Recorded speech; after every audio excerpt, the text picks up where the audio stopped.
This is Imam Walid Hakim. I'm here in Arctic Norway. We just finished our Taraweeh Salah. The masjid is this way. You've heard about the midnight sun before, but I'm actually going to show it to you now. So this is it right behind me, as you see over here.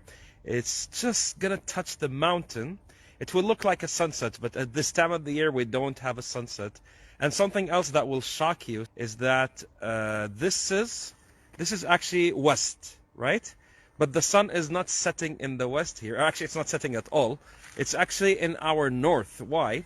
Because this sun keeps going around the sky in circles. It doesn't set. It just keeps going around in circles all day.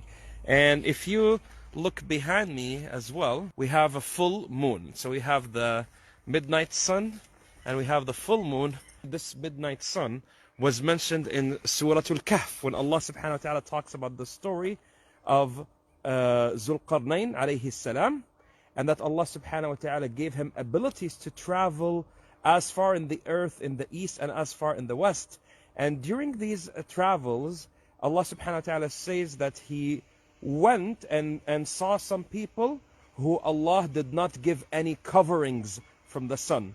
At that time when it was revealed, the scholars of tafsir have not seen this phenomena because they haven't traveled to these extreme parts of the world. If you're in the Arctic, in some places, if I didn't have these mountains, you would see the sun all day, all night. Someone say, how do you fast over here if you don't have sunset or sunrise? What do you do exactly? Now, of course, there are several fatwas, but the Muslims gathered together and they wanted to choose something that unifies them in this region. So they follow the fatwa that came from Al-Azhar about following Mecca time.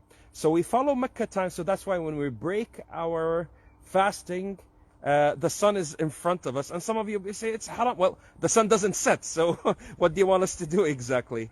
We also follow Taraweeh on Mecca time as well, and Fajr on Mecca time as well, alhamdulillah. It's not going to last like this because in just a couple of years, in Ramadan, we're going to have a real sunrise and sunset, and then we will have to follow the local time, and it's going to be very long, almost 22 hours. We are above the Arctic Circle already. We're just a short flight from the North Pole, but it's green over here because we are near the ocean, and the ocean gets warm waters from the Gulf of Mexico, which, alhamdulillah, keeps us a bit warmer here in winter.